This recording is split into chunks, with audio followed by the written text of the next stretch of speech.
What? Why are you shaking your head? You're welcome.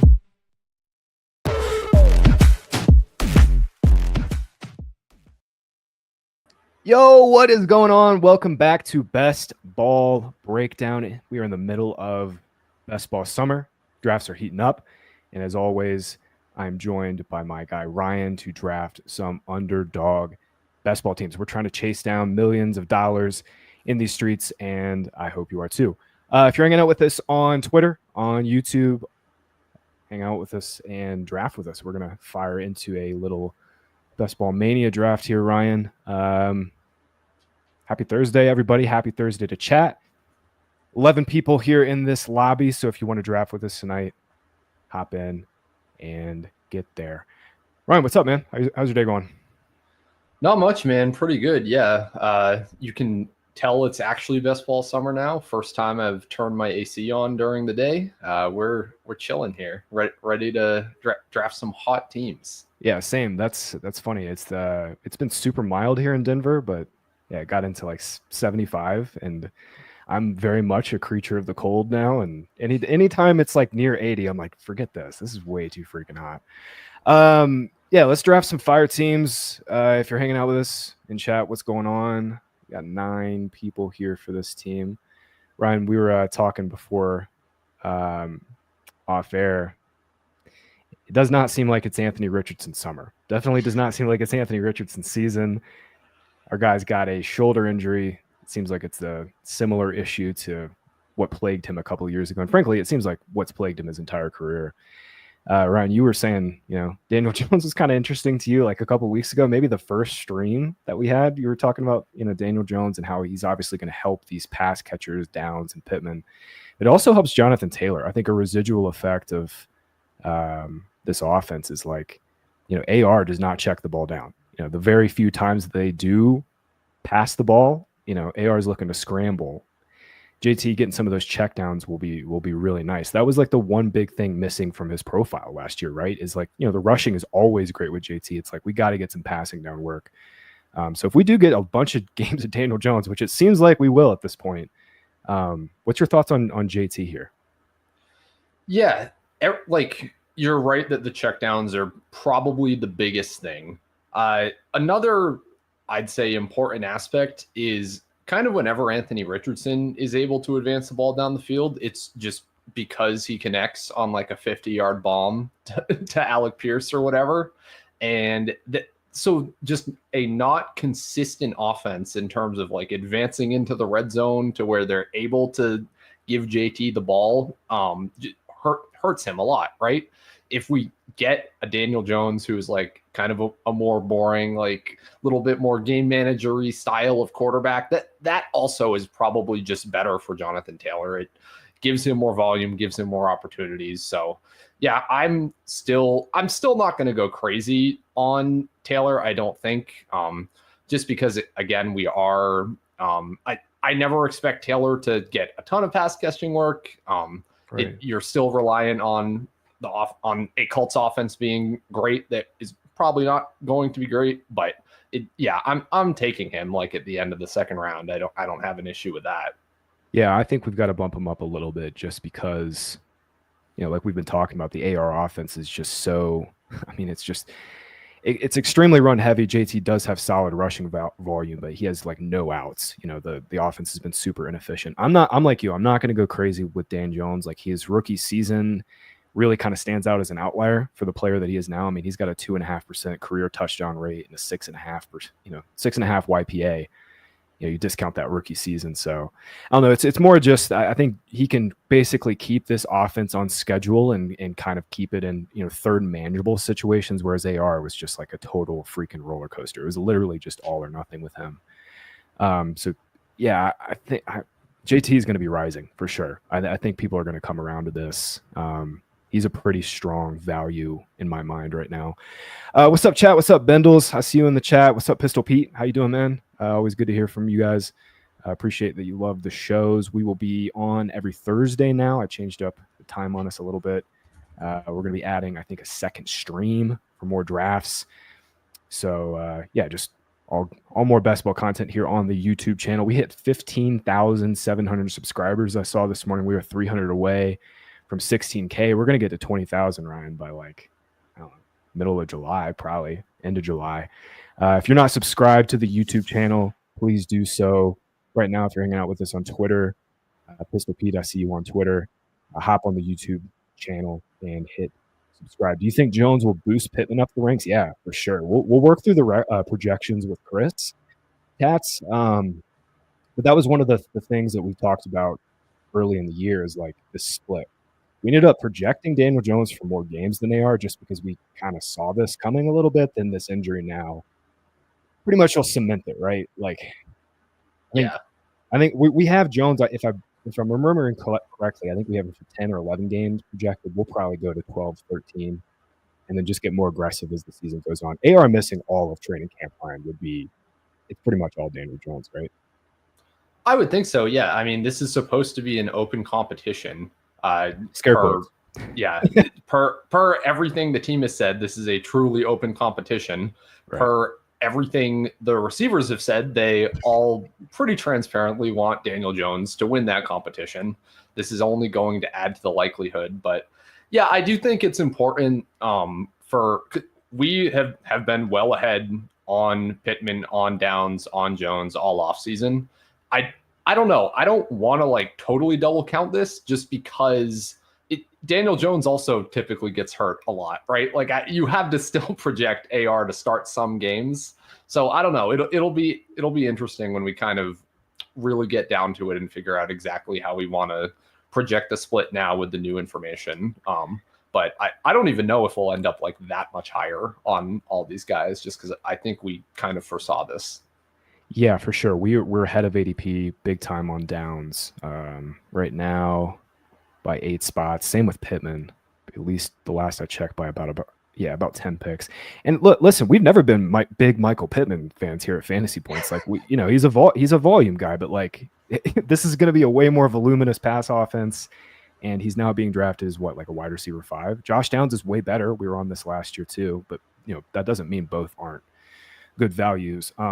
Tyler Warren, I think, is another one. I think pretty much all of these Colts pass catchers, just from a volume perspective, are a little underpriced right now. All right, dude, we got the 4th pick. Interesting. Bijan goes ahead of Saquon. So Chase and Bijan.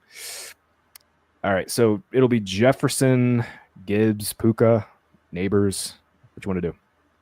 Yeah, I've been clicking Jefferson at 104 most of the time. We have Puka ranked higher, but like I don't feel the need to get like 40% Puka. Like 20% is totally fine with me. So yeah, I will probably be around 10 to 12% Puka. I would definitely want to be overweight, but yeah, I can't not take Jefferson here.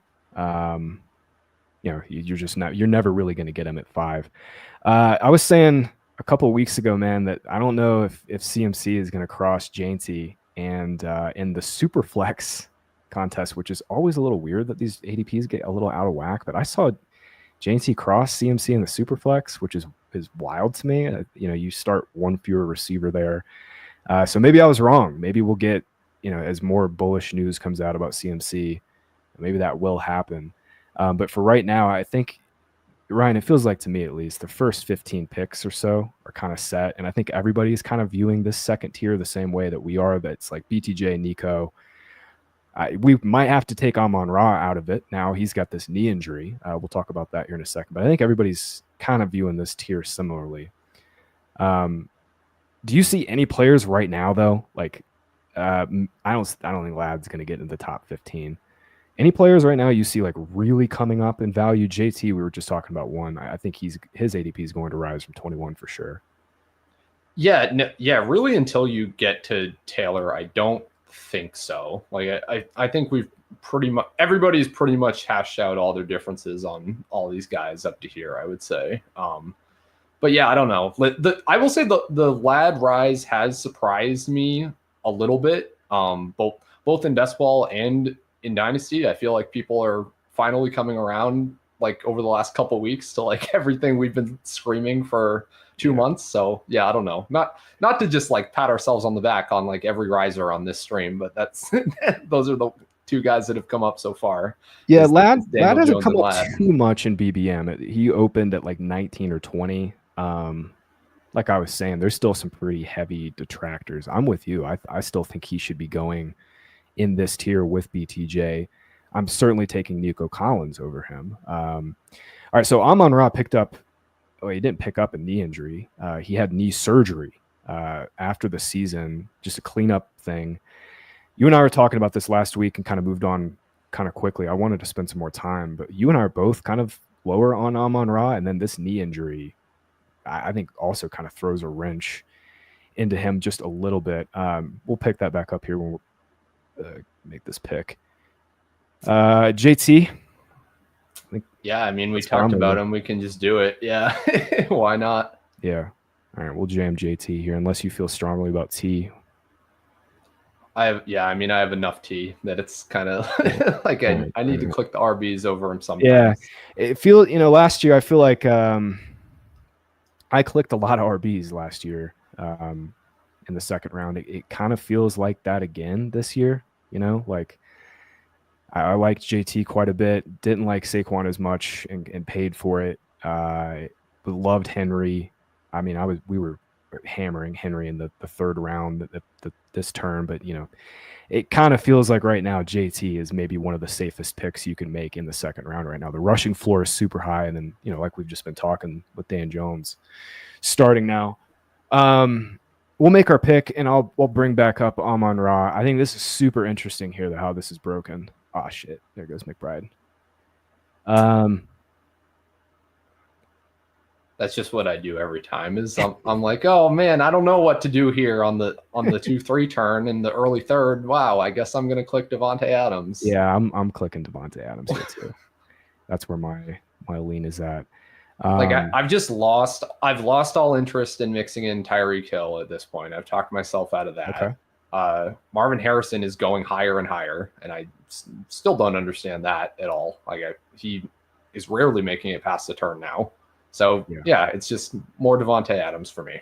Yeah, Harrison went 22 here, and I'm with you.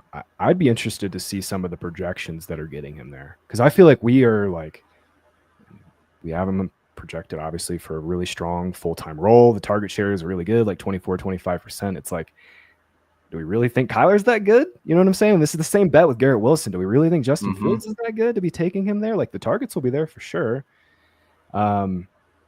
Yeah, I was wrong about Harrison last year for sure. And it really, to me, like just watching the games and reviewing all the data, like it is, Harrison is, I still think a very, very good prospect. But to me, I'm curious how you feel. Like, I think Kyler is very limiting, and everybody's, kind of saying the same things about Trey McBride. Like, what truly is his ceiling? Does he have a big touchdown ceiling? And it comes back to the quarterback to me. Yeah, no, I fully agree. Like, I don't want anyone to mistake my Marvin Harrison pessimism for like me not thinking he's a good player. Like, who is a good real life receiver is surprisingly not always as aligned with who is going to be good in fantasy football, and not even just from like, oh, do they get open and do they get volume, but there are so many quarterbacks that will just completely change how they convert a pass attempt into like an actual target.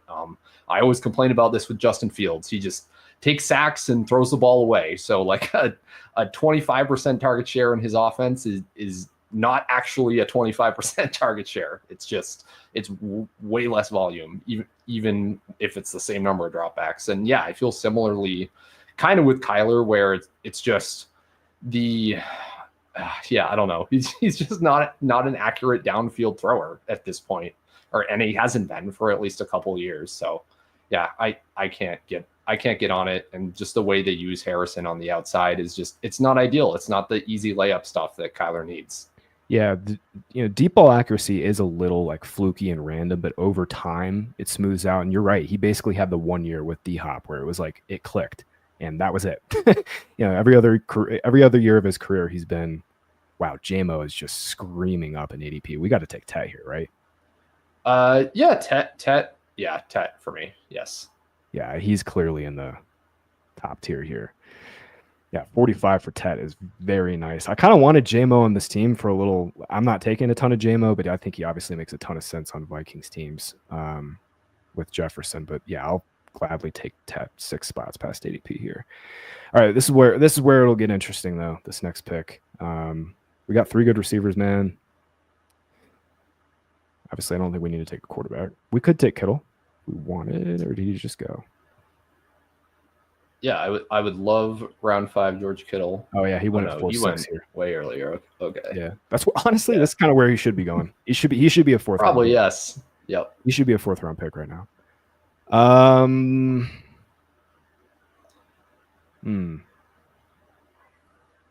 I hate like pulling Walker and Chuba up super far. We could do Chuba and go with like a Chuba, Tet, Bryce Young type of team. Just bet on the Panthers. I like clicking Harvey here too, but a little less so with the Dobbins news though. And we have I don't think that matters at all. We should talk about that actually. Okay. That's like, to me, Dobbins is it's a fun story. I love that he had the year he did last year. He looked really good for like the first month or so of the season. I don't think the NFL views Dobbins as like a guy that can just be fed volume in a backfield right now. I really think it's more about like the Broncos' depth. It's about Audric Estime. It's about they don't want to run Jaleel McLaughlin between the tackles. Like, I don't think that affects Harvey almost at all. Yeah, absolutely. I'm just saying strictly right now, as we're drafting on June 5th for BBM, Harvey's going to get cheaper. Like if Dobbins does sign there, yeah. Dobbins, same thing. Dobbins is bad for Estime. Chirath, I see you, man. It's definitely not bad for Harvey's ceiling. I don't think it changes his ceiling whatsoever. It does definitely change a little bit of his base projection in terms of the carry share, and it will make him cheaper. And, BBM is not a time box tournament. I think Harvey will slip. He will not be going in the 5th round if that sticks. Chuba and Walker, just in general, I think you can both say, their volume is relatively a little, well, maybe less so with Walker, but with Chuba, the volume to me is just like locked in. And we already had Tet, so I liked that call a lot. I wanted to talk about the Lions. Yeah, I wanted to bring back up Amon-Ra again because we did touch on it in like very briefly. Okay, it's no Ben Johnson, bro. It's Jared Goff. Jared Goff definitely going to regress. Like, I like Jared Goff. He's fine. But the touchdown rate, the efficiency, not sustainable. Like, that's going to regress. We saw it with Brock Purdy last year. Touchdown rates regress. You mix in the fact that now Amon-Ra's got this knee injury. I mean, I was already kind of making a bear case for Amon-Ra in my article, my tiers article. It's like I said, in those like 8 or 9 games that they all played, like at the end of last year when JMO came on back from suspension, the target shares were very, very close. Like Amon-Ra still was at the top at 25%. Then it was like JMO at 22, Laporta at 19. And Ryan, the interesting thing too, I don't know if you noticed this, but like at the end of last year, Laporta was their red zone guy, man. Like he was getting all those end zone looks. I'm pretty concerned about Amon-Ra in the 1st round. Like I don't typically have this many concerns about 1st round picks. Yeah, I'm completely with you. Yeah, I mean, Amon-Ra ran relatively hot on touchdowns for most of the year, just compared to like the Lions' overall pass volume, which was down for most of the year. I'll finish my thought after this. Yeah, I don't love Laporta, but he makes a lot of sense for this team. Don't love him either, but I think he makes a lot of sense for this team. I mean, running back, it's Judkins, Johnson, Pollard. Yeah, we have Jefferson too. You're right. Yeah.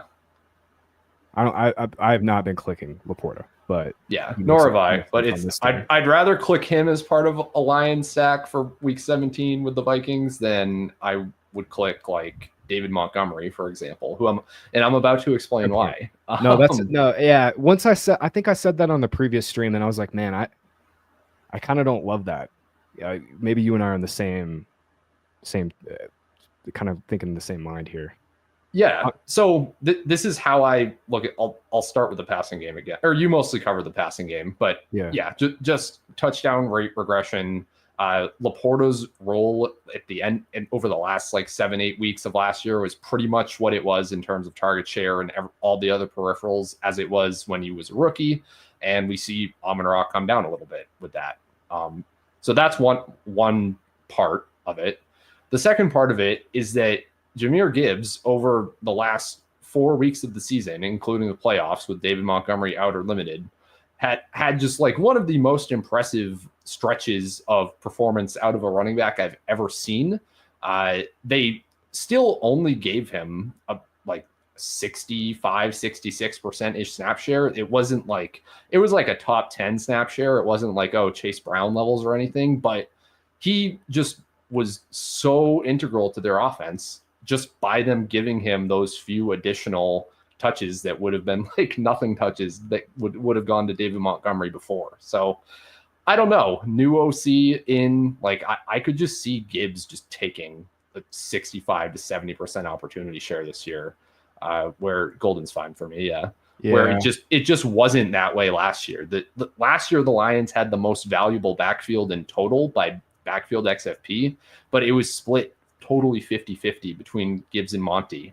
Gibbs was more efficient, but it is very scary to me to click like a David Montgomery where his total workload can only go down, in my opinion.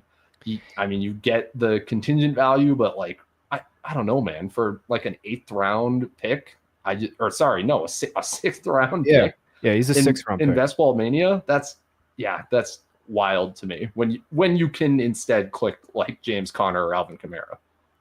That is the bet. See, there you go. That was what I was like when I got to like, so Montgomery in terms of projection, like all that, like the touchdowns, I can see it repeating somewhat, but that's the bet is like, you're kind of capping your upside, right? Like in that range, Conner and Kamara are like guaranteed volume. Yeah, way worse offenses for sure, but like you have extreme bell cow upside with both of them, and you just don't with Montgomery. And so while they might project similarly in that tier, we can also kind of use our own brains to be like, yeah, Conner and Kamara are just totally different bets in this range where this draft is. What's up, Go again? I see you, man. Like, yeah, same thing. That's what I've been saying. I'm definitely worried about Goff. Like, can he sustain his touchdown rate last year? Absolutely not. And yeah, now we mix in the fact that Ben Johnson's gone. I realize that they're bringing back, a lot of the same coaches that have been around, but it's, DeAndre Swift called Ben Johnson a genius the other day. I was listening to DeAndre Swift's press conference, and like Ben Johnson benched DeAndre Swift the last time that these two worked together, and like a player coming out and saying that about a coach, there's going to be an effect to Ben Johnson's departure. I don't know if it's totally quantifiable, Ryan, but like, we certainly have to have that in the back of our minds.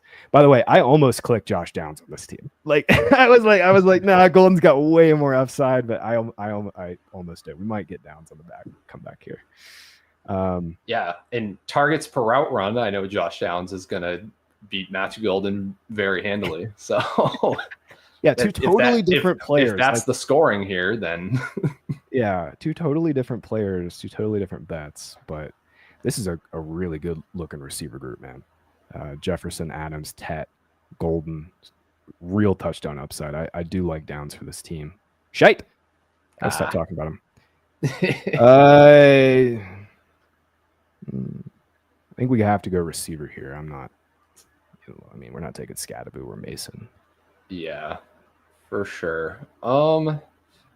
I don't know. I kind of like Burden here, or we can just go Pittman to stick with the Colts theme, which is also fine by me. But yeah, floor play.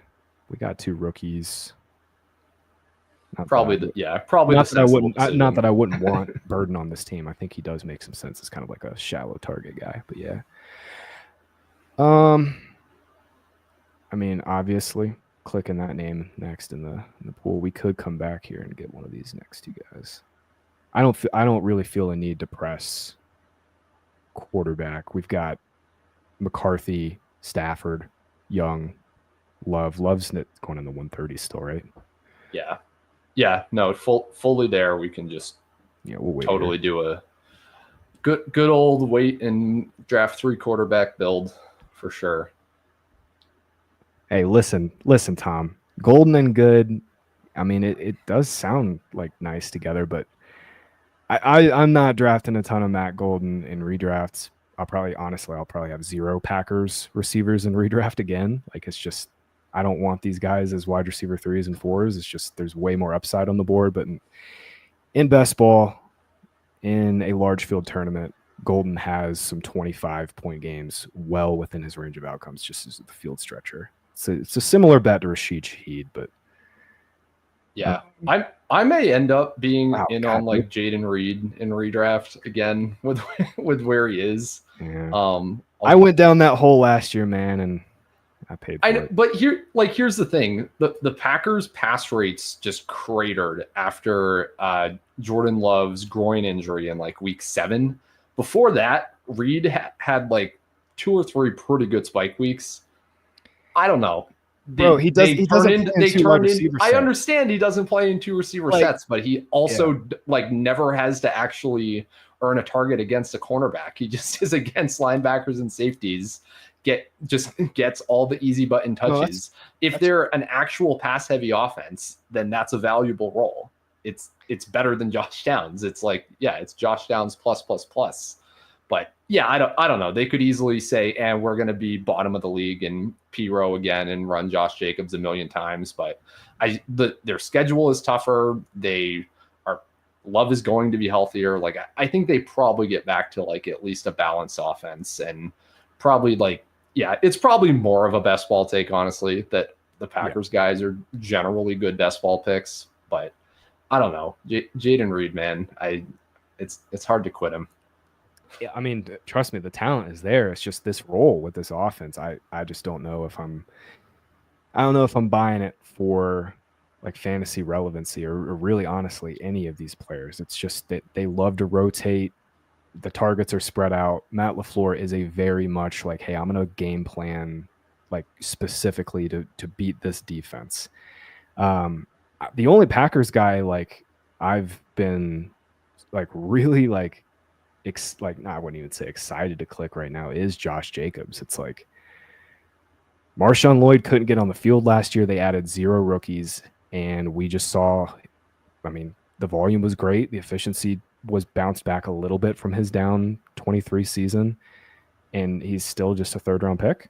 Like, I don't really get that. To me, Ryan, I'm curious for your thoughts, but it feels like I think everybody intuitively knows running back is not going to be as relatively strong as it was last year. I think we all can kind of sense that, but it still feels like the field is not adjusted like at all. Like in redraft this year, in Yahoo and ESPN leagues, Josh Jacobs is going to be a top 15 pick, top 16 pick.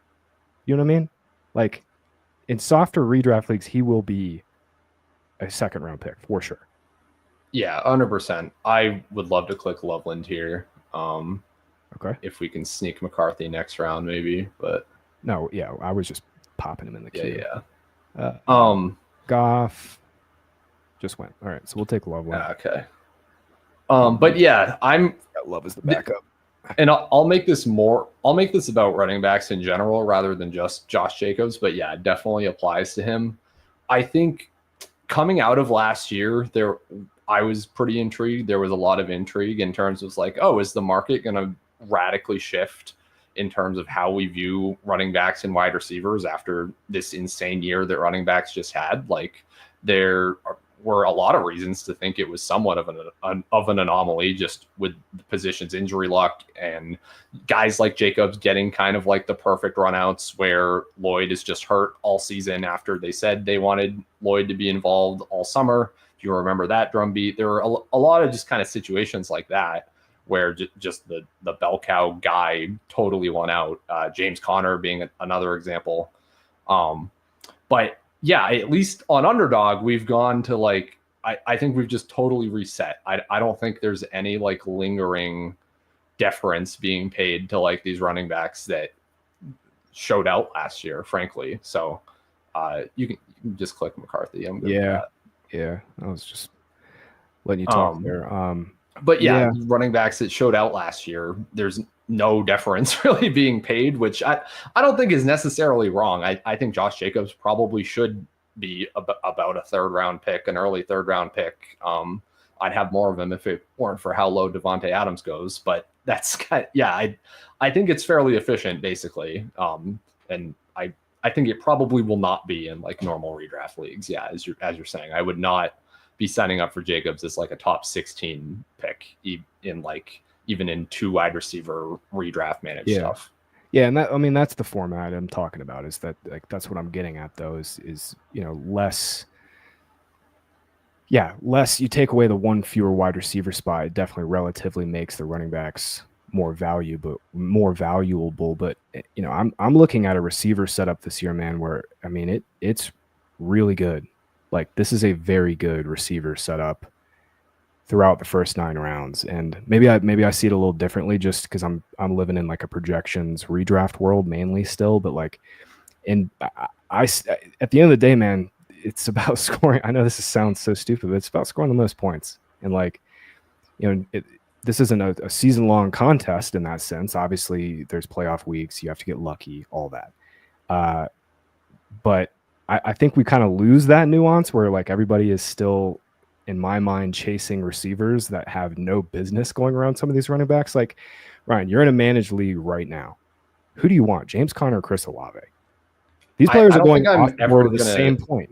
Yeah, I'm never clicking Chris Olave's name. I'm not clicking Chris Olave's name in best ball. I'm definitely not clicking. Okay, but you get my point though. Look at the receivers going in the same tier as the 2 guys that you and I both agree are really strong, like workhorse. Again, like they're old backs, but you get that price discount. They're going in the 6th round. Jacoby Myers, Stephon Diggs, Chris Olave, Juwan Jennings. That whole Rome Odunze is the one, obviously. But I mean, I'm taking Odunze, but. I don't know, man. Yeah. I hear what you're saying. I don't think it's efficient. I don't think that's my issue, though. Like with that's part of my issue. Like with not so much Jacobs, but like why I'm not just loading up on early running backs is because that round 5 and round 6 tier is so good to me this year. Like it feels so amazing.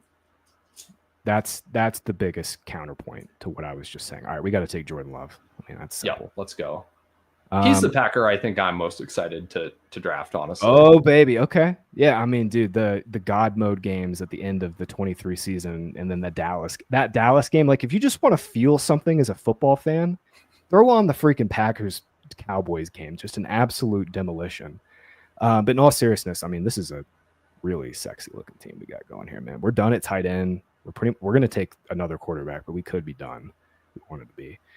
Running back is a big concern though. We got to get some floor somehow in here. Swamp. Yeah, the floors. I mean, not really here. Not a whole lot of floor going. Yeah, Eckler's like the one. How often does Austin Eckler like actually matter in Best Ball Mania this year? Like how many? I don't know. It's always I'd almost rather just click Jaden Blue because while there's not a floor. There's similar bets. A day 3 rookie. Yeah, similar like kind of ideal projected roles, right? There's no. I have a hard time telling the story of like why Jaden Blue just never even gets a chance or gets on the field this year. I don't know. I mean, listen, I mean, we've been burned so many times by round 4, round 5 running backs, and their landing spots. But man, I mean, we just got him 16 spots past ADP, so that was kind of a little bit of a no-brainer here.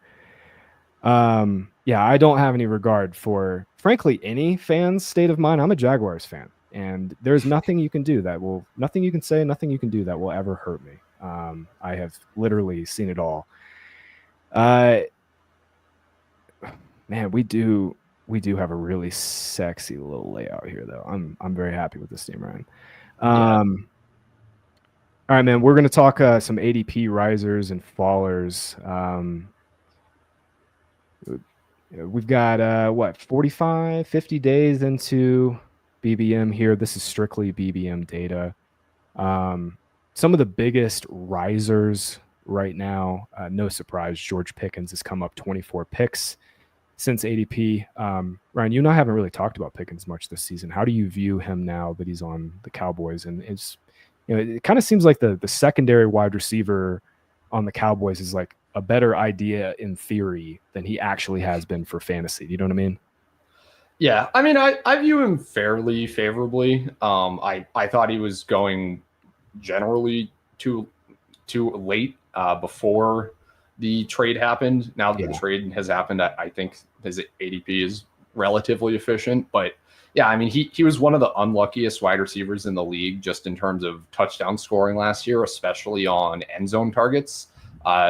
Dak, for all of his faults, is generally going to provide a lot of end zone targets, at least in the years he stays healthy. So yeah, I think Pickens is fine, and his ADP and the rise makes sense.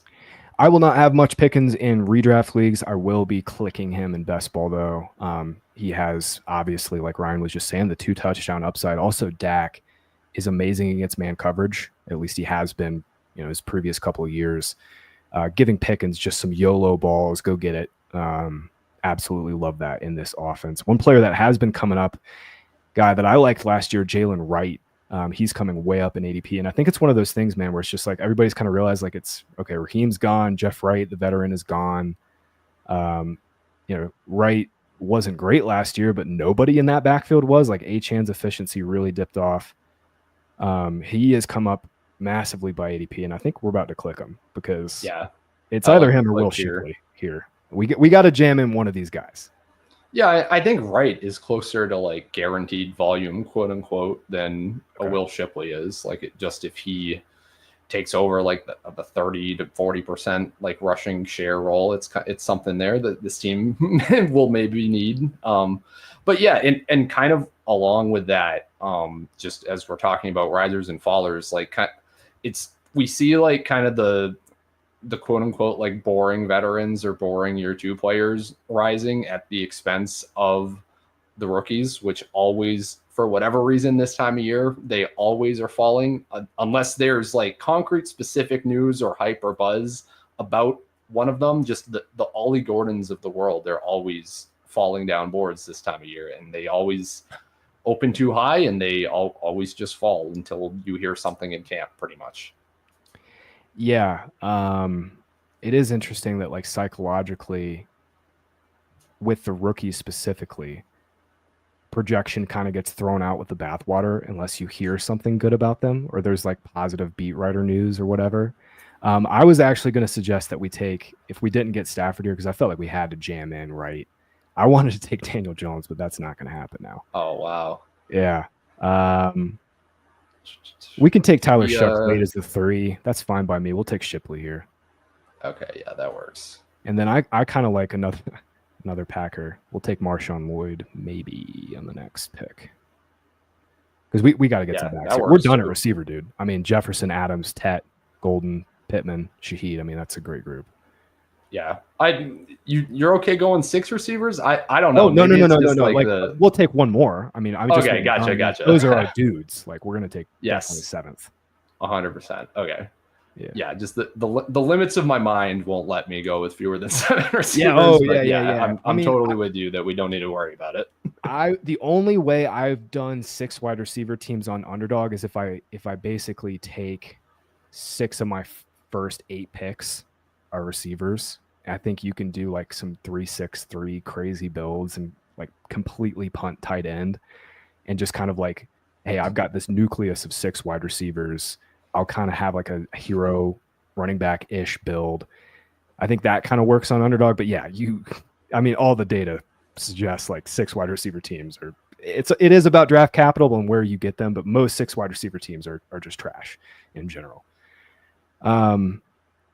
Yeah, we got one more spot. We're definitely not taking another tight end, so we need at least more. Yeah, all right, we're good. We'll get that. Quick draft, man. We'll rip another draft here. If you want to draft with us, wait about 5 minutes. I'll bet we'll have another BBM to fill if you want to hang out with draft with us. As always, we are a really proud partner of Underdog, and it's not just because we like drafting there. We like the product. We believe in it. And new young Underdog users can get a sweet deal right now. Get a standard subscription at Fantasy Points for $5 and a deposit match on Underdog up to $1,000. If you use code FANTASYPTS right now at your Underdog checkout, again, get that standard sub for $5, and you get your deposit bonus up to $1,000. Standard sub at Fantasy Points. Obviously, Ryan will include all of our best ball targets, your excellent content, statistically significant content, all of your redraft best ball targets, our best ball rankings, the download CSV. It's really everything that you will need. Ryan, last 3 picks here, man. We're going to be taking at least one running back, one more receiver, and I don't want to call him Old Faithful because he's a new faithful, but he really is kind of like a really, he's somebody I've been clicking way more than I ever thought I would in Tyler Shuck, and it's mainly just because I am drafting a ton of Shaheed at 100. But yeah, for 3 quarterback builds, certainly makes some sense. We're going to lose out on Marshall and Lloyd Dermott. Take Hunter. Yeah, that's it's fairly easy there. Yeah. Gets there. Yeah, I haven't been getting much Shuck just because I have an embarrassing amount of Daniel Jones. But if he's going to be rising up boards now, then maybe I will be getting in on Shuck at the end of drafts at this point. Yeah, Ryan, unfortunately, we can't feed our families on closing line value, but you're going to get some amazing closing line value on Dan Jones, man. You were literally the only person I talked to that was like, this AR thing, the ADPs here don't make sense, like, at all.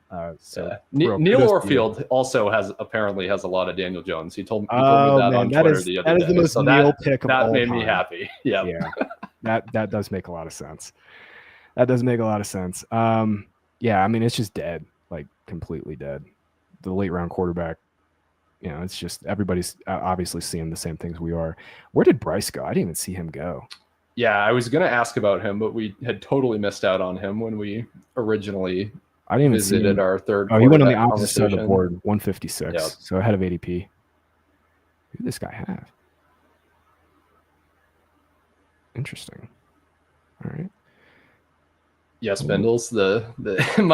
My kids really enjoyed the closing line value. Very nutritious. It's part of a balanced diet to feed your family. Yeah, man. I really, really wish closing line value mattered, but yeah, fantasy points are unfortunately the currency here.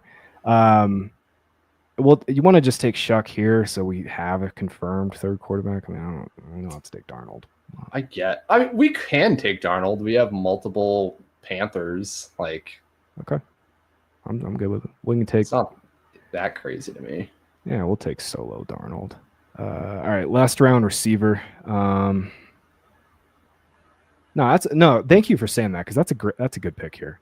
Way past ADP. We needed a third quarterback. Thank you. Yeah, I do love the whole Darnold thing. Is like.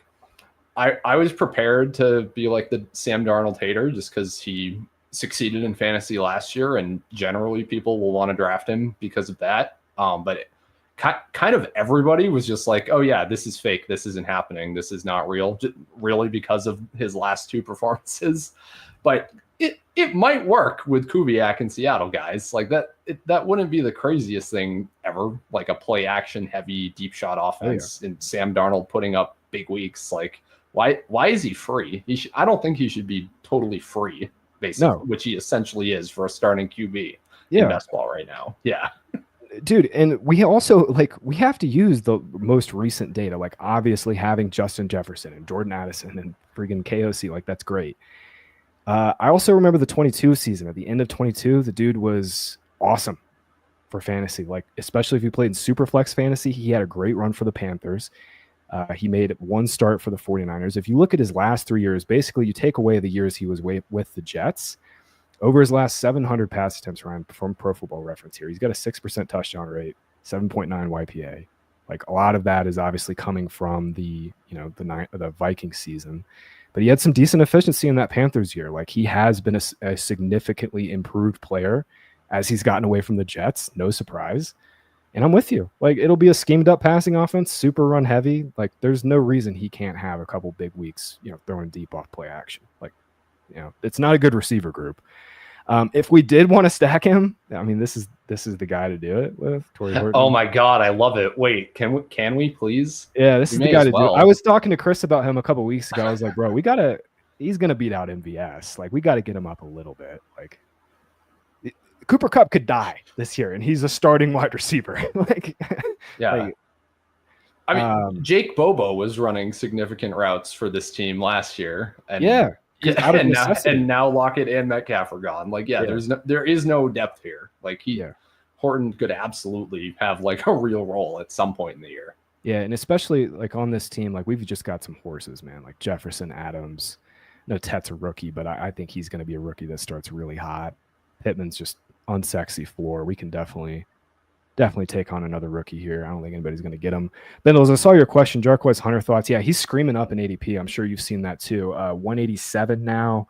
He's completely past Corum. And we were kind of on this. Like I was saying Hunter over Corum, but not to this degree. Like there's been no news. Like McVay, the only thing I saw is like McVay had a thing that went viral where he was basically saying like, this is the guy he wanted on day 3. And it's like, Ryan, you immediately were like, yeah, I remember Joe Williams. You know, it's like all these day 3 guys get the hype. All right, we'll take Horton. Yeah. Although I will say it's super not fair of me to hold Joe Williams against McVay because that was Shanahan, not McVay. I just but you were saying like what you're saying though is like they're the same tree. They always take late round running backs and they rarely work out. You know what I mean? Exactly. Yeah.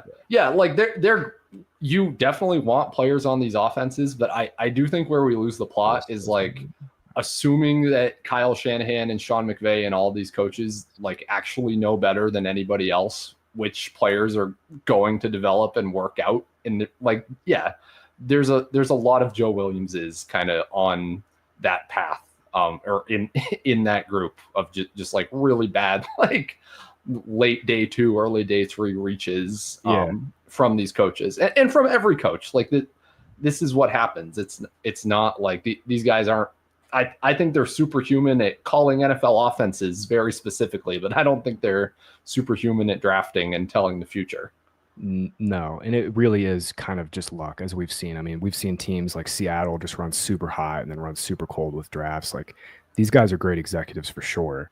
But to answer your question, Bendels, like this 187, I'm still fine with. I think if he starts getting into I won't draft him over Shipley, I think. Yeah, I'm with you. I think 170s is the fairest price for him because I do believe that Hunter is a better prospect than Corum. Like he scored by over a yard better in terms of yards created per carry. Was more efficient in terms of missed tackles forced. Just anecdotally, he's a style of running back I like more.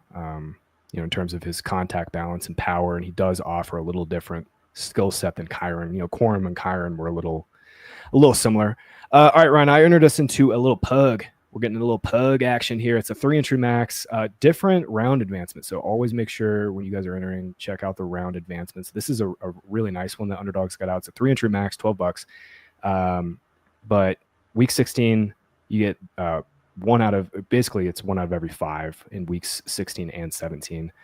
I love this tournament. As soon as I saw this, I immediately maxed it this weekend. I was like, why can't Underdog do this structure for every tournament? Like, bro, I'm with you. We need more tournaments like this, Underdog. Like, we love you, but these types of advancements, like smaller fields, way fewer entries, kind of a nice like mid-ish buy-in in between like the nosebleed like $3 and $5 and the high stakes stuff. All right, we're gonna take Barkley here. Just get us started with a running back. But yeah, I'm with you. I love these. I get in Best Ball Mania, right? It's a lotto, obviously, where it's a big DFS contest essentially at the end of the year and a lotto to get there. But it is nice to have kind of a little different round advancement here. Definitely makes, by the way, in these types of fields, like in BBM, if I am trying to like break a tie, I will sometimes break that tie with like a week 16 matchup. But here it's like you're just trying to beat 4 other people. Who cares about week 16 and week 15 correlation? All right, so we got a Barkley team. We're gonna be taking 2 receivers. Yeah, Tom, league winner Sam Darnold. I know you were big on Darnold that 22 season, right? 20. That was the year. That was the final couple starts with the Panthers he had. But yeah, man, I liked what you said about Darnold. He shouldn't be free. Like, we know he's going to be starting all, unless they just tragically suck and really want to give Milrow a shot. That's the only option here. Yeah, there you go. Jainty and McCaffrey back to back now. That might happen, bro. We might get McCaffrey over Jainty. Yeah. I don't know. I prefer McCaffrey straight up. Am I crazy? Wow. No, I you're don't. not. No, because If I can have all the XFP on the San Francisco 49ers Yeah. or all of the XFP on the Raiders, I'm picking the 49ers every time. And it's my first round pick or my 1-2 turn pick. I don't really think that injury risk should enter your thoughts like at all. If you're drafting a running back in the first round, like you're taking him saying he's gonna stay healthy all year and be awesome. I'd rather, given those constraints, give me CMC. Yeah.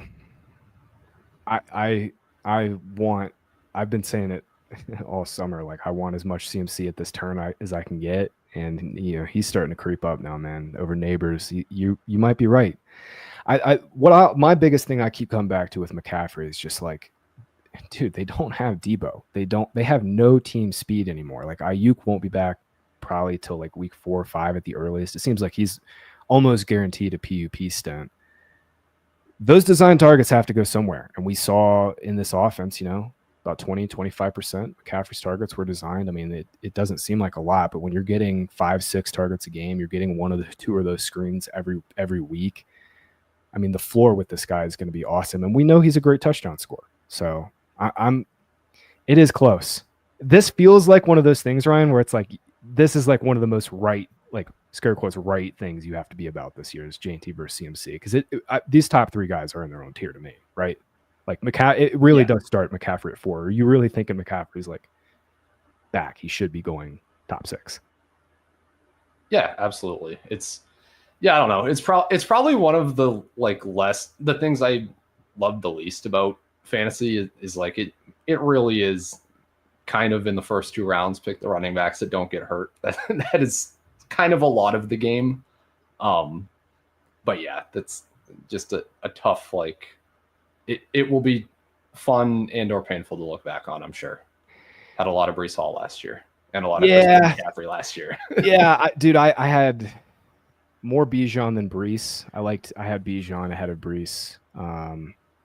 But still too much Breece, because I'm like you. Unless there's like a legitimately great reason to fade a player in the first round, like, I draft enough. Like, I want a good amount of each. All right, we'll take T here. I could take Rashee Rice over him. Yeah, I think you could. I think you have to take T so you don't lose Chase to the 101 probably. But yeah, I'm with you. Rice is like right now for me. He's the only thing that's saving me from having 40% Devontae Adams exposure in the 3rd round. Is if Rice is there, I'm just taking him each time because his price is very likely only going to go up, and I think he deserves to be at that spot. So yeah, just trying to get as much as I can right now. Yeah, Rice has we'll take Rice here, man. I was just looking at this a second ago. Rice has come up like at least 5 spots. I think he opened around 34, now around 27.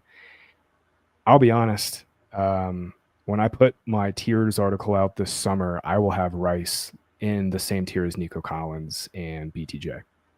I think this guy is an unbelievable talent. Basically, look at the last 15 healthy games. He's scored as a low-end wide receiver 1. Ryan, a couple weeks ago, you were mentioning just like it's the Rice offense, because it kind of is. Like, he gets all the design stuff. You go back, watch the last 3 games of last year. You see the intermediate routes. You see some of the downfield stuff. Like, he's fully healthy at OTAs with no brace. I didn't think we'd even get him at OTAs. Like, I thought we were like, oh, we'll see him in July. We'll see what he's got in training camp. The fact that he's practicing in full on June 5th, super bullish. I'm gonna probably have 30% Rice again. Like, I'll take the stand again. Like, I'll be on the running backs in the 2nd round and a ton of Rashee Rice, because I think that's where Rice will end up going, is the 2nd round. Yeah, no, 100% with you. Yeah, nothing to really argue with there. Yeah, it's just I feel like all last year after he went down, with every like transaction that the Chiefs made, when they trade for Hopkins, when they signed Kareem Hunt, even when they signed Juju, it's like with every single one, it's like, yeah, they're gonna help us out in some of the places that Rashee Rice was, and they're just trying to recreate like Rashee Rice in the aggregate the entire year. It's like, yeah, this is what they want their offense to do. It's what their offense has done for the last 2 years since they drafted him. We're just throwing all the design stuff, all the slants and intermediate stuff to Rice, and yeah, that's you have to eat it pretty much. Just draft him. Yeah, it's one of those things where it feels like because people haven't seen it over the course of a full season, they can't believe it. But you combine 23 and 24, and in terms of yards after the catch, he's like Debo.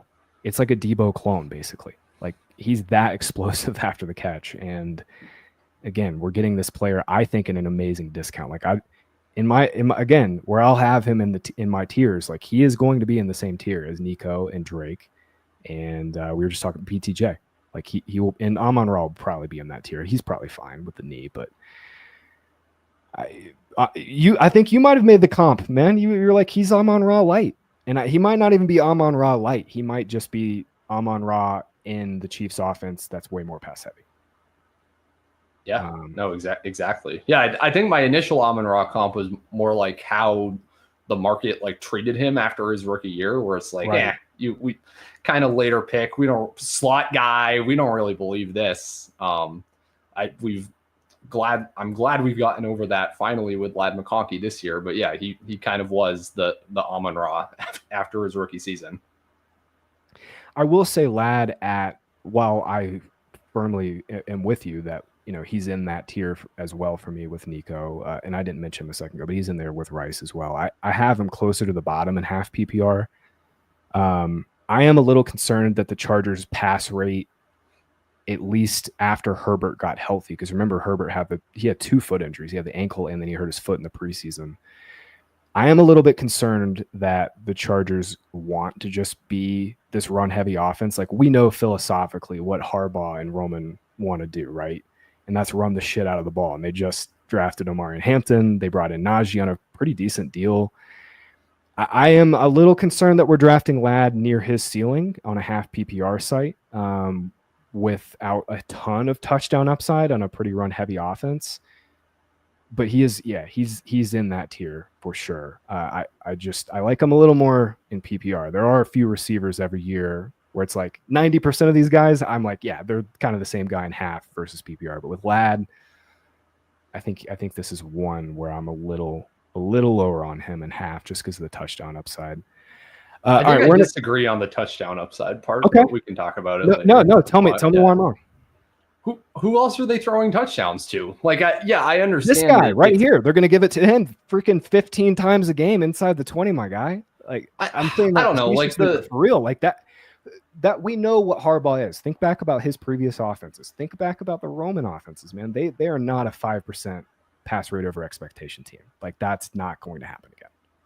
I agree. Like overall, they're probably not a 5% PRO team, but in terms of like, my understanding, my opinion, my experience is that like pass rates specifically like in the red zone or inside the 10 they can vary year to year. Like there are some guys like Kevin O'Connell, always going to be like, go for it. Yeah. We gotta make a pick. Hampton. Oh yeah, we can click Hampton. Yeah, I think I'm on Hampton over Cook. Yeah, I'm not bullish.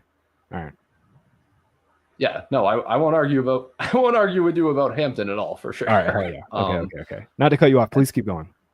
We can Kittle? I was thinking him or Burrow, honestly. Ah, shoot. Yeah, sure, why not?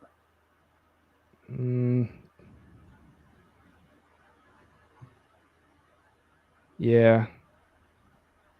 I mean, we're making a bet that Rice is like what I'm thinking and what you're thinking he is, you know?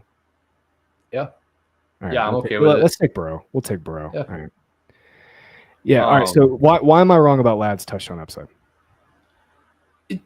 I feel like, and I'm not saying like that this is you, but the touchdown upside stuff to me kind of comes downstream of like the slot receiver stuff to me, where just because he's not like big and he doesn't play on the outside, people think like, oh, he will not score touchdowns. Mm-hmm. But Ladd is on the field in all of their 2 wide receiver sets. Ladd's not coming off the field in the red zone. Like there are so many times last year where he is just the one that's separating even in the red zone and is the one that is like, oh look, he's wide open. Even if they're throwing the jump ball to QJ or whatever, and it's just makes you want to vomit in your mouth. It's like, oh yeah, Ladd's on the field and he can score a touchdown here. Yeah, I don't know. I just don't. I'm with you on like, I don't think it's a 5% Piro team where they didn't have any healthy running backs or any running backs that they didn't think were washed, which they apparently think J.K. Dobbins is washed based on how they've handled him this offseason. But yeah, I don't want to like bet on, oh, the touchdown variance is going to swing against Ladd specifically because of that. Like they could be like an average or above average pass rate team inside the 10, and that wouldn't shock me at all. I guess I'm just looking at it as like he scored 7, but only had 6 end zone targets. And they have QJ. They brought in Trey Harris. I think they kind of wanted Palmer to be a little more involved in the red zone, but he was hurt for most of last year. They throw to their tight ends a little bit too, and then they bring in Hampton. I just think I'm just like so bullish on Hampton, just kind of being a game changer for this run game, both in terms of his explosiveness, just kind of the big plays they were lacking last year. Because if you remember, like Dobbins looked awesome in that Raiders game, or maybe it was the Panthers game to start the year, or both. Ripped up like 300 yards in the first 2 games, and that was like the only explosive runs they got last year. Yeah. And you look back at the end of the year and it's like, oh, these were the 2 worst defenses no, that's exactly against right. the run the entire year. That makes sense in hindsight. Yeah. Yeah. And by the way, it was the healthiest that Dobbins was all last year, being at the middle, first 2 weeks of the season. Harvey fall into the end of the 5th here behind Chuba and Pollard. I'm going to start getting more RJ Harvey. Let's go. Yeah, we have him projected and ranked in that pocket, like you saw with Chuba and who else? We were just talking. Oh, Ken Walker. We have him in that pocket, but I'll be honest, like I have not clicked as much Harvey as I thought I would be at this point. It's kind of hard, man. Like I've been Jalen Waddle pilled again. I just think he's massively underpriced at 58. Like I'm just going to keep drafting him. Chuba, Ken Walker, locked in volume like we were talking about earlier in the show. And then, you and I have just been slamming Kittle. I would have taken Kittle over Burrow on this team for sure. I think that feels pretty strongly about that. All right. We got to draft another receiver here. Probably 2. Let's see. Yeah, I don't love these receivers right now. I won't lie. I mean, these two are clearly at the top for my opinion. With you there. I don't mind Debo either. I just made the case for Jaden Reed earlier, but don't need to push that issue too much, I don't think. Yeah, no, honestly, man. I mean, Reed and Golden, they're fine at ADP. Like you're taking them as wide receiver 4-5s. It's like it's clearly a fair price in best ball, but like I will have none of that in redraft. I don't want the headache with these Packers guys. It's the same thing I was saying last year. It felt like one of them has to get hurt, and then that kind of happened to all of them, and it still didn't matter. Like they were still not that valuable. By XFP, they were like wide receiver, 50 or worse. Yeah. Well, it's just Dontavian Wicks was such a volume suck on that team in terms of leading in targets and XFP, not converting any of them into actual fantasy points because he drops all of them. That's the real problem in this Packers receiver room, is that Dontavian Wicks is just sucking out 30% TPRR from everybody. Yeah. Triple snipes, bro. Oh, God. Do we have to take Olave? No, we do not. There's always a different way than Olave. Always another way. I mean, Myers. Yeah. All right. This is our wide receiver 3, right? Yeah, we have to take We're another in receiver. trouble. Yeah, we do. Yeah, we shouldn't have taken Hampton there. I mean, whatever. The 2 RB early builds kind of smashed last year. Like it could happen again. Yeah, we've definitely got the second hammer here in Hampton. Here. So Myers, Pearsall.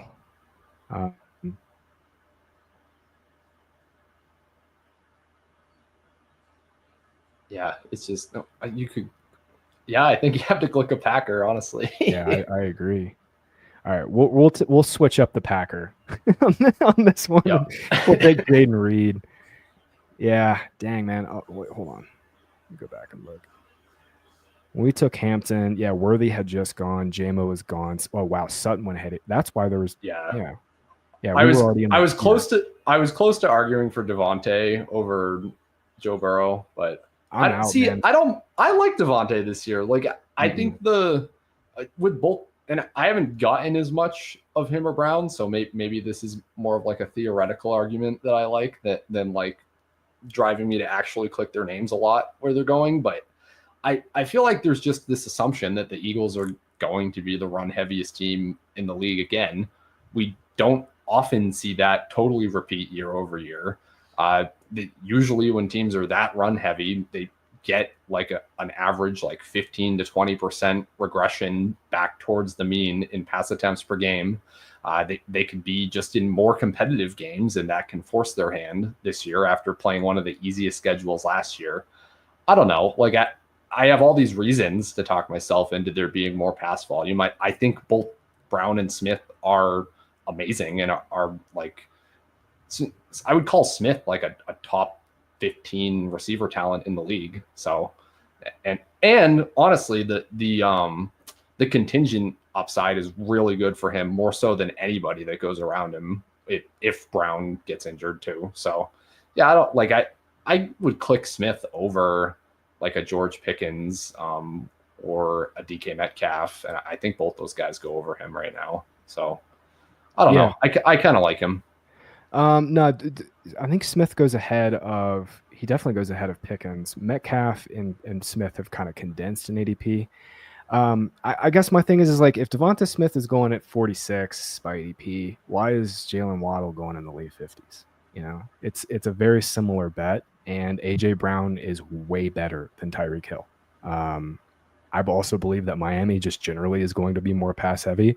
I'm fully with you though. Like we see this every year. Like defenses regress. The Eagles are not going to be able to be as dominant as they were the year prior. But if you just solely look at, the games that Brown and Smith were active in last year, it's kind of the same corollary we were talking about with, how different a 25% target share looks on a Brock Purdy offense versus a Jalen Hurts offense. And in my opinion, I think Devonta Smith is priced near his ceiling in the fourth round in this offense. Because I'm with you. The pass rate's going to come up. They will not be in dominating teams like they were. I mean, they were rolling teams in the second half of last season. Certainly helped Saquon get there. But AJ Brown's still the alpha here, man. He's still getting 38, 39% of the first reads. And I don't like making fifth round picks where I have to like sell myself on contingent value. Do you know what I mean? Like I like it. That's fair. Yeah. I'm fine making it with Jaden Reed in the seventh round. I'm absolutely fine with that, but fifth round a little bit less so.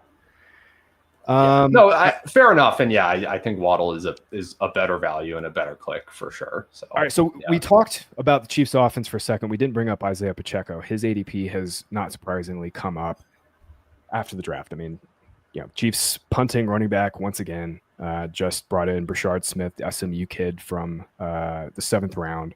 They signed Elijah Mitchell on a nothing deal. They brought back Kareem Hunt on a nothing deal. Pacheco is starting to come up. David Montgomery, 89 here, way low. What are you doing with Pacheco? Because I'll be honest, I haven't fully made my mind up yet. I mean, I haven't totally made it up either, but I guess this is where my thinking starts. I was in on him as like a fourth rounder last year, wherever he was. Why wouldn't I be in the eighth? That's It looked correct for 2 weeks, right? Like he did get a bell cow workload until he went down. It was kind of just like we thought. They started throwing to him more after Jerick McKinnon was gone. He was like a legit 3-down threat on one of the better offenses in the league. On the offense in the league that for a lot of the year was just leading the NFL in goal line carries. It just can't stop handing the ball off to Kareem Hunt at the goal line for like weeks 3 through 12. I think he was leading the entire time. So yeah, I feel like I will start clicking Pacheco, honestly. Yeah, that was my default reasoning too when I started putting together, tiers and just kind of putting players in their slots. Like I'd rather click him than like the DeAndre Swifts or the Travis Etiennes, where I think there's like good reason to think the team doesn't like them, right? Swift, I'm actually a little less convinced that the team might still like him. With Etienne, it's very clear, like the writing is on the wall. Is this legit? Aaron Rodgers is a Steeler? Is that right? Oh, damn. Wow. The thing that everyone thought would happen, I guess. I'm surprised it happened in early June. That's interesting timing. I kind of thought he would just skip out on OTAs entirely, but yeah. Oh. Yeah, nice. Well, we've been projecting that. Definitely helps Metcalf. That's for freaking sure. Just to finally get some, actual like news. I can't make myself care about the Steelers this year. Do you feel strongly about any of these rookies over Rashid? Maybe I would click Burden over Shaheed. Okay, let's do that.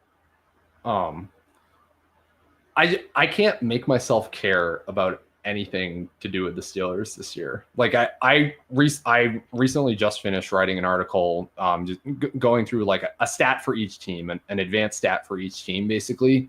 And the Steelers and the Giants were probably the two hardest to come up with, like a stat that I was like, oh man, I really care about this, or I really feel strongly any particular way about any of these offenses. For the Giants, it was just like a Malik Neighbors is really good stat. You've seen plenty of those. We're not breaking news here. And for the Steelers, I was like, okay, I'll go with something about like their backfield split here that I think is potentially interesting for like for Jalen Warren versus Caleb Johnson. But there's just I can't make myself care about the Arthur Smith offense where the only relevant target is DK Metcalf, who's just gonna be in the Pickens role with like marginally better QB play than Pickens had last year. Like there's nothing interesting. Nothing pops here to me. Like it may be interesting to watch the meltdowns like on the Monday shows or whatever, but I can't. Yeah, it doesn't move the needle for me at all that Rodgers is a Steeler or anything about the Steelers this year. It's just a yawn to me. So that's one thing in best ball, like we've got to be super cognizant of, is like, do we really want to be drafting a lot of players from some of these teams that we know are going to be trash offenses? And that's kind of along the lines of the Steelers. Like, if we know anything about Aaron Rodgers' offenses, they're going to be very slow paced. They're going to be balanced. If we know anything about the Steelers' offense and what Tomlin wants with this defense, they're going to be pretty run heavy. I'm kind of with you. Like, I in best ball specifically, like I'm not taking last round shots on Calvin Austin or Roman Wilson. Pat Freiermuth is just meh, and I've always loved DK Metcalf's talent, but it's kind of a very similar role to what he's had in Seattle. It's going to be a balanced offense with just kind of middling quarterback play, nothing crazy. It's definitely a quarterback downgrade. Gino's definitely better. But I'm with you. Like Steelers in terms of implied points per game, bottom 6 offense, right there with the Panthers. Yeah, I'm with you. I'm not super stoked. And the thing about like the Aaron Rodgers offenses too that has been somewhat enticing in recent years is that he just loves to throw when he gets down to the goal line. I don't think that's happening with Arthur Smith or just in general. Rodgers is not going to have the level of control that he did, or the level of say that he did when he was carrying his slappy Nathaniel Hackett around the league with him before. So it's oh my gosh. Yeah. If Hackett gets like a passing game coordinator job with the Steelers, like that would be epically hilarious. I wouldn't be if I type Nathaniel Hackett's name into my browser bar right now. I would not be surprised to read that as a breaking news story right now. That would make sense to me. But even just as a way to appease him. Do you think the Jonnu Smith trade rumor stuff is also like appeasing Rodgers? Like how much behind the scenes do you think that this is like? Yeah, we got to show him we're making moves, we're luring him in, and just like with how excited like Adam Schefter seemed to be to cover the Jonnu Smith trade rumors was just, it came off as odd to me, and that might make sense as an explanation. I think it's just a partially like with Schefter specifically, he has nothing else to say at this point to hype up. So it's kind of like, it's just a dead time. Yeah, it's two-part. It's one, Arthur Smith being right about Jonnu over Kyle Pitts and wanting to run it back. And yeah, then it's that second part of like, hey, we're screwed at second receiver. We're talking about signing Gabe Davis. Like it's wild to me. The Steelers, they were an amazing team at drafting receivers for all these years. And now they're left with, DK Metcalf, who is awesome. I think we all agree the physical talent is incredible, but like they have no depth. Like, I think that's the one thing that'll pull me back to Metcalf, man, is like this team has no depth. They have no other target earners. Roman Wilson's completely unproven. Pat Freiermuth's just a guy. Like, I could sell myself on Metcalf and a big target share in this offense, but it's still a really boring offense. We got to draft real quick. We might get our boy here. Yeah, here we go. And or another one. Wait, yeah. Wow, Twitter wants to kill me for still liking Tootin, despite the fact that he fumbled one time in OTAs, even though we knew that was like kind of one of the warts on him as a prospect. We've learned that he does in fact fumble, and therefore he is undraftable. Travis Etienne was the RB6 2 years ago, former first round pick. Just this is my mentions right now. When I scrolled on my Twitter's unusable for me because of how worked up people are over this. We were talking about something else that I just pulled us off, but sorry. No. I mean, the thing with Etienne, man, is like, and I was wrong about Etienne last year. I liked Pacheco and Etienne in that pocket. Pacheco more so, but Etienne was in. I mean, he just wasn't the same player last year. It was really that simple. I mean, he got outplayed by Tank Bigsby, and they have a new staff. Like, I'm with you. I view this a little more simply. And if I'm going to make a bet on this backfield, I'd rather just take the guy they just drafted and has an incredible yards per carry profile and has great production in his final year over a guy that they're clearly trying to phase out. All right, well, we didn't take Shaheed where I wanted him at 98. We didn't take him at 119. We can get him here at 122. They're basically forcing us, yeah. It's either him or Trey Harris, and we don't have an option to draft Herbert. So, yeah, we'll take Shaheed. And we get a little Vegas Saints stack. We're going to be hammering some running backs here because we're pretty much done at receiver. What do you want to do? Actually, a really strong point of this team, dude. That's a good group. What do you want to do at QB2? Yeah, Geno is kind of easy click for me right now. I think with this team, and this will have to be a 3 tight end team. So, I think we kind of have to take Geno. And hold on, he's going at like 170, 165 right now. We've got 167. So we might have to get a little aggressive at 146. Because I don't want to get caught out. QB2. No, totally agree. And Geno's probably the end of a tier there for me. It's me, Breezy. I see your comment. Yeah, it sucks that Rodgers was free. It'll be interesting. We'll see where he comes out in the projection. I would imagine right now Rodgers ends up going and probably round 5 after maybe round 6 after Cam Ward and Stafford. Geno, I'd clearly have Geno ahead of Rodgers, but I think that's the pocket he'll go. Rodgers has been going round 8, round 9, and Superflex. He's been in the streets. Yeah, he's going to come up a couple rounds, and In that pocket, he'll be okay. Round 6, round 7. Ryan, I know you were lamenting Superflex best ball, but it is kind of a fun year because you can get to some pretty sweet 3 quarterback builds with. True. Yeah, I should have been hammering Daniel Jones there. What have I been doing? Dude, I got hammering him in single QB. Dude, I because of you, I drafted a few teams and got him at like 110, 111. That's gonna, again, we can't feed our families with CLV, but at 111 is gonna look great. The main guy I'm taking though, man, JJ McCarthy. He's going in the 4th round. It's not as good as Jaden Daniels in Superflex last year. Like I was just telling everybody just to draft, like literally, like who cares who your 1st round pick is? Yeah, sure, take Joe Burrow in the 1st round, but like make sure you get Jaden Daniels in the, well ahead of ADP. It's not that level of confidence with McCarthy, but he is massively underpriced relative to his, floor primarily. Every quarterback in this KOC offense attached to Jefferson has been relatively pretty good. And then he's obviously got the highest ceiling of any of these guys, Cousins, Darnold.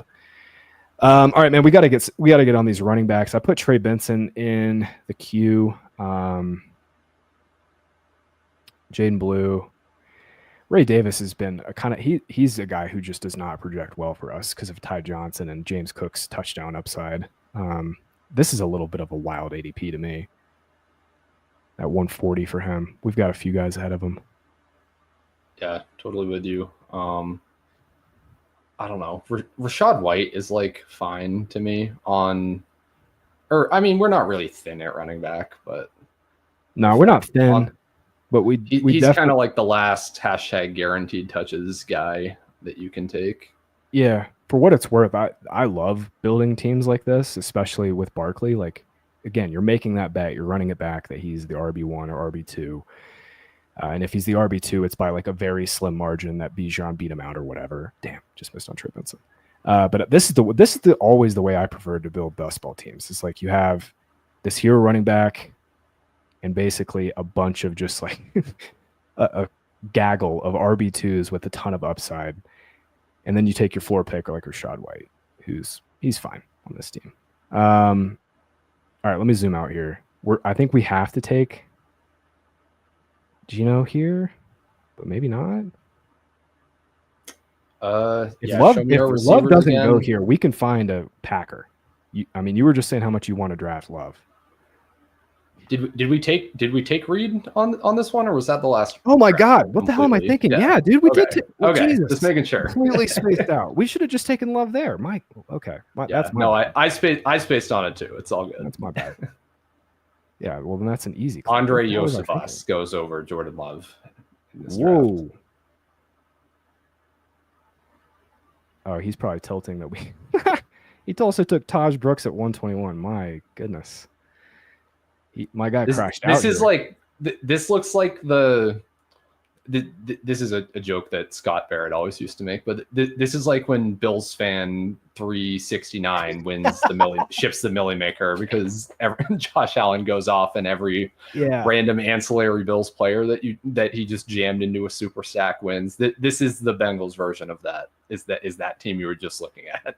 Yeah, he's also a big Cardinals fan apparently. I guess he's stacking up that Cardinals Bengals game, but my goodness, that is an interesting way to do it. That is one way to draft.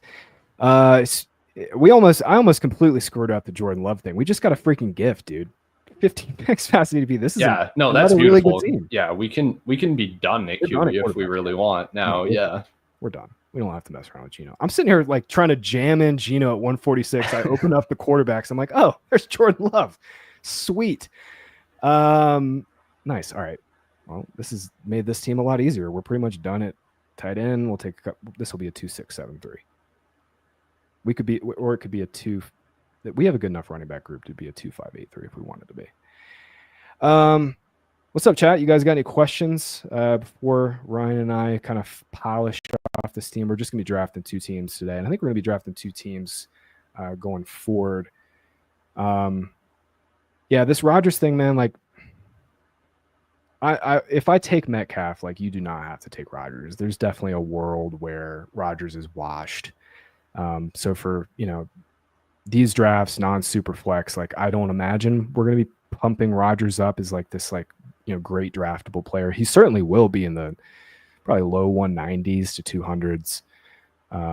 But yeah, I'm with you on the Steelers offense. I just think you put that perfectly. It just kind of clicked in my brain too. It's like there's just offenses every year we want to fade, and I could certainly see the Steelers being one of them.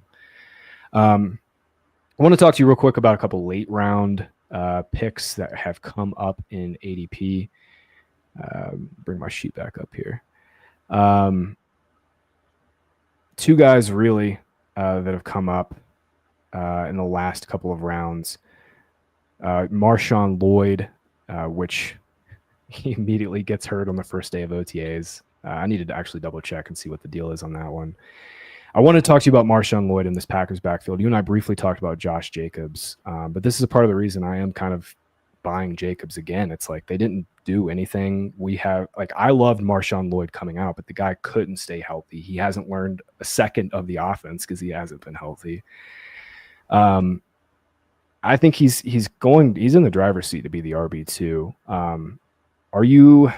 First of all, are you clicking his name? And he was going to the 200s. Now he's going to the early 190s. And if you are, what's the point? You're kind of stopping on the Lloyd train. Yeah, I'm bringing this up for a reason because I think we're about to draft him. Okay, yeah. Two things I'll say. We've been talking about how closing line value doesn't matter all day. I do firmly believe that even in like a non-time gated contest like Best Ball Mania, where if we're talking about the difference between a 17th round pick and a 14th round pick, I don't think it matters that much if you're taking the guy at the top of his like ADP curve in the 14th round later in the season. There's only a handful of guys that actually matter each year. Upside wins championships, all that. If he matters in the 14th, or if he matters in the 17th, he's going to matter pretty much just as much in the 14th. Exactly. And you're going to be fine. So yeah, I don't really, especially when you get this late, I don't care like that guys are rising. I'm not thinking about that as much. Like, oh, could I have gotten them cheaper before? That's a great way to put that. Yeah. Thank you for saying it like that, because I think that is the right way to think about it. It's like if Jacobs, God forbid, does rip up his knee. By the way, we're taking Isaiah Likely here. I took Hunter ahead of him, but we'll take Likely here for second tight end. Let's do it. Yeah. Yeah. But as far as Lloyd himself, I think it's awesome. Go ahead. Sorry. Dude, I'm just saying, like, we got some incredible ADP values, and we've got a really sexy Packers-Ravens backstack now. We freaking luck-boxed into it because I almost missed on Jordan Love. But the way you said the Lloyd thing just clicked in my brain. It's like, who really gives a shit if you got him in the 17th round or in the 14th round? If he's the guy when Jacobs gets hurt and he's a very solid RB2, I promise you it won't matter. You know what I mean? And like with running backs in particular, I'm only talking about running backs because I do think it's a little different game at receiver and mixing up your late round profile or whatever. But at running back specifically, it's literally like just as simple as that. We have this handcuff who now we're talking in season. Let's say Jacobs gets hurt, Lloyd's the guy. We have this handcuff who's like, clearly walking into strong opportunity. You redraft on that day, you won't care where like you get him relative to his previous value. You just want him on your team, and that's what all we're looking for in week 17 is like. It's not necessarily always about drafting the best values. It really is like having the right guys on the right team at the right time. And when it matters most, and the only time it really matters is week 17, I think that's just the right way to go, only specifically with running backs. I think with receivers that get pushed way up, you can make some, like Pat Bryant at 161. Like, guys, come on, what are we doing? Yeah. With running backs, I think the way you said it makes a lot of sense. It makes a lot of sense. I just think Pat Bryant's like a bad bet at the current apex of his ADP. But I wouldn't, even at wide receiver, I'm not going to split hairs that much between did I get him in the 17th or the 14th. And that's just because there's so many. If there's 13 players you drafted before him, that's an insane number of unique combinations that you and any other team drafting him could have, right? Exactly. This isn't like a guy going from the 6th round to the 2nd round where, oh, now he's only available to one side of the board and there's 50% of other teams in the contest that have him with a totally different mix of players that is going to be stronger than you. Yeah, I would say like after the 10th or 11th round, I don't care all that much about ADP value at all. Yeah, I do in the sense of like getting my stacks and like if we do like in this example, like this is a super unique team because we've got Love 15 spots past ADP. The last team we just took Darnold 15 spots past ADP. Like that is a nice differentiator at quarterback. But I'm only talking about running backs. I'm with you. I don't care. Like after the 10th round, all these guys are kind of similar bets. Like they're being drafted here for a reason, like we feel for one reason or another, they're either like super murky or it's just like a super convoluted backfield or they're rookies. Yeah, I think that makes a ton of sense. I think we're dude, we keep getting goosed. After the like 2-minute theoretical conversation about why we should draft Marshawn Lloyd here, we don't get to draft Marshawn Lloyd here. Yeah, UCF Jaguar, you might be listening in on us here because I'm just joking, but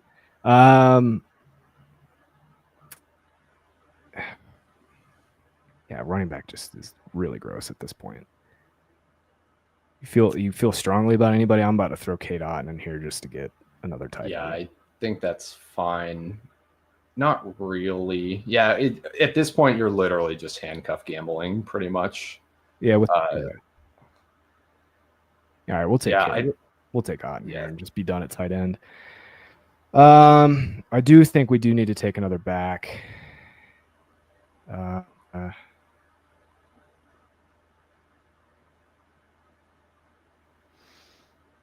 I'll say this. These guys are all pretty similar, but honestly. If everybody in the Cowboys backfield sucks, do they all suck worse than Miles Sanders? Bro, I can't. And on principle alone, I can't click Miles Sanders' name, but I'm with you. Like, he got the same amount of guaranteed money as Javonte Williams, and Javonte Williams is going in 130s. Like, everybody's super confident that it's Williams season. All right, we do need one more. We'll take do it. Yeah, bro, we kind of have to. I'm cringing. I don't want to click the name at all after last season, but a little Wicks double with Love. We got likely for a little Ravens game stack. We'll do it. All right. Yeah, we do need to draft a 5th running back. I think, but we will. There's no This team honestly does want like early season production, and that's just not available to it anymore. But we will be. We just need Barkley to score 30 per week. Start the season until Hampton and Tootin kind of get going. This is the name I keep clicking for my 5th or 6th running back. I just think he's better than Braylon Allen. I think he's more of, in terms of his skill set, a lot closer to Breece Hall. If Breece does get hurt, I could see a world where Braylon's like the early down, maybe gets a couple goal line guys, carry kind of guy, but like Isaiah Davis is much closer in terms of skill set. Yeah, and he's free. He's free, and that was my that was my jet stat in my 32 advanced stats articles. Oh, really? Isaiah Davis in pretty much all of our like running back efficiency metrics just clears Braylon Allen and even Breece Hall in a lot of them. With Braylon Allen being one of the worst with Kareem Hunt's and Ezekiel Elliott. So it's not that those are like overly sticky or predictive from year to year, but it lines up with what you're saying and with what you're seeing when you watch the game. So he shouldn't be that much cheaper than Braylon Allen. Yeah. And Davis, also every quote is we want to use all 3 running backs, and somehow that is perceived as like positive for Braylon Allen, but not for Isaiah Davis. And I don't get that part. Yeah, I don't get that either. And like I've been saying, Davis is the better pass catcher. Davis was better by yards created than Braylon Allen too. So not surprising. And I hate comparing running backs with only a handful of carries relative to guys like Brees who were, carrying the load, but it's still the same team. It's still relatively the same concepts, same kind of runs. Brees was just not the same guy last year. Like Brett was saying this like week 2. He was in all of our mentions on Discord being like, I'm hitting the panic button on Brees. And when he did that, I was like, oh boy. And then he was just right the whole season. I mean, the explosives were gone. And I don't know if it's the knee or a lingering thing, but the fact they brought in 2 running backs and they keep saying it's a 3 running back by committee, like Brees is certainly, like, in terms of projection, a fine value in the 4th round, but he scares me a little bit. The other guy I would want to click here is Keaton Mitchell. I could see him winning the RB2 job coming off the ACL. Justice Hill's ADP makes no sense on Underdog. He's going on like the 180s. He's just a pass catcher. Like, his role is not really going to change if Henry goes down. No, he's the 2-minute and passing down back, and like, I guess sure he's got a little bit of value if you need like a 12-point week, but I think Keaton Mitchell gets the early down carries. So to me, it's between these 2. I mean, I'd click Mitchell just because I clicked a lot of Davis, and I like to mix it up, live in the moment a little bit with the 18th round pick. So I'm not taking the same guy all off season. Yeah, I'm with you on that. I've got enough Isaiah Davis, and Mitchell makes a lot of sense on this team. If Henry gets hurt, we got the game stack. All right, good little team, dude. We got 2 good teams going, but this is a nice one. We got a little Burrow and Higgins stack. We luck boxed into a 146 Jordan Love, and the tight ends ended up being great, dude. This is what we've been talking with 3 tight end builds all summer. Like, I love these types of builds. Like, it's not sexy at all. Like, you're not sitting here roster baiting over Cade Otton being your tight end 3, but like, we've got some legitimate touchdown upside with Henry, likely, obviously, great contingent upside, and has a role, legitimate role. And Otton, floor play for sure. He's fine as a tight end 3, especially with a buck. Ryan, great stuff, dude. We have a ton of content coming out at Fantasy Points. I will have players to target and our values coming out next week. I've been putting the finishing polish on that. I'll have that done this weekend. And then Underdog draft plan. Everybody loved that last year, going just deep into the metrics of like what's kind of what are the table rules. That's the way I think of it as an Underdog. Like, structurally speaking, what has worked, which teams have made the playoffs, which teams advance at the highest rates. I will have basically a full breakdown of all of that coming in the next couple of weeks. Super excited about that. Ryan, you and I will be on every Thursday now. We're going to move to Thursdays, so everybody watching the stream, get your notifications on. If you don't, just keep a reminder on that we're going to be on Thursdays. And yeah, drafting 2 teams. It's good stuff, dude.